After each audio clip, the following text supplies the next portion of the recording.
Bagong Doppler radar station sa DOST Pag-asa nga nahimutang sa lungsod sa Lawang, Northern Samar, giinugurahan karong adlaw. Alang sa dugang detalya ng live report ni Nico Sereno. Nick.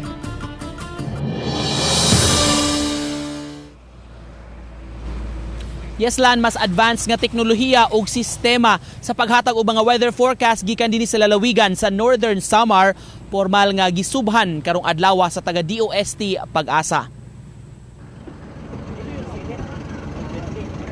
Motorized bangka nga walay katig nga gitawag og sampan. Mao kini ang sakyan gikan sa port sa barangay Rawis paingon sa town proper sa Lawang, Northern Samar. Pipila ka minutos ra hinuon ang biyahe, maabot dayon ang isla. 24/7 ang biyahe sa mga sampan apan may higayon gyud kuno nga dili sila katabok kun bati kaayo ang panahon. Alang kanila nga nang ginabuhi sa dagat, dakong tabang ang mga weather advisories ug pahimangno sa mga otoridad. Masamang panahon, dili po makabiyahe, dili pwede kay kanang kusog ng bawd. Kung sa'y kuwan sa Pag-asa, masunod mo mi. Kaganiha giinugurahan sa Pag-asa ang ilang Doppler radar station nga nahimutang sa barangay Binatiklan sa Lawang.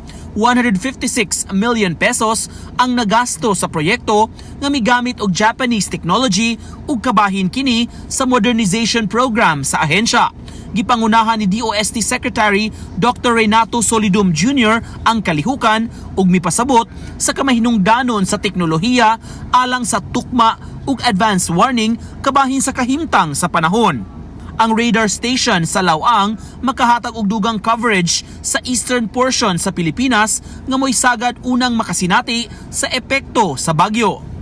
Ang data nga mahipos gikan dinhi mapahimuslan sa bahin sa Calabarzon, Mimaropa Region sa Luzon, sa Visayas ug gamayng parte sa Mindanao. Suma pa, importante ang additional coverage sa mas daghang dapit sa Pilipinas isip pagpangandam kung ugaling may mga radar systems nga mopalyar. Can cover a part of the Calabarzon region, especially Quezon Province, a portion of Mimaropa region, except Palawan, Regions 5, Region 6, 7 and 8, and a small portion of Northern Mindanao. So napaka-importante itong Lawang Northern Samar Doppler radar.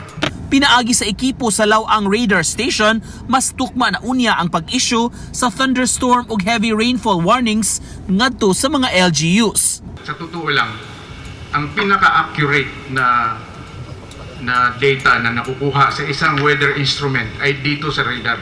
This will also give us more accurate information that will help us prepare against any possible extreme weather events that could lead to major loss of life and property. Kini ay ika-19 nga Doppler radar station nga naestablisyar sa Pag-asa dinhi sa nasod. Strategic ang lokasyon niini, labi na ning nahimutangan niini sa lungsod sa Lawang nga nag-atubang sa Pacific Ocean kun diin sagad magsugod og kaporma ang mga bagyo. Matud sa Pag-asa, magpadayon ang upgrading ug pagpuno og ekipo sa ilang mga istasyon sa nasod. Sama sa radar sa dagkong river system, alang sa rain ug flood forecasting ug high-frequency radar stations alang sab sa kabaybayunan.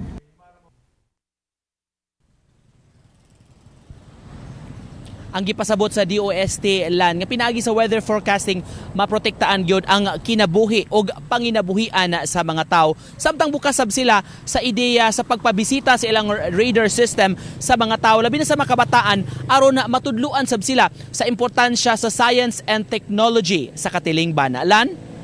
Okay, daghang salamat, Nico Sereno.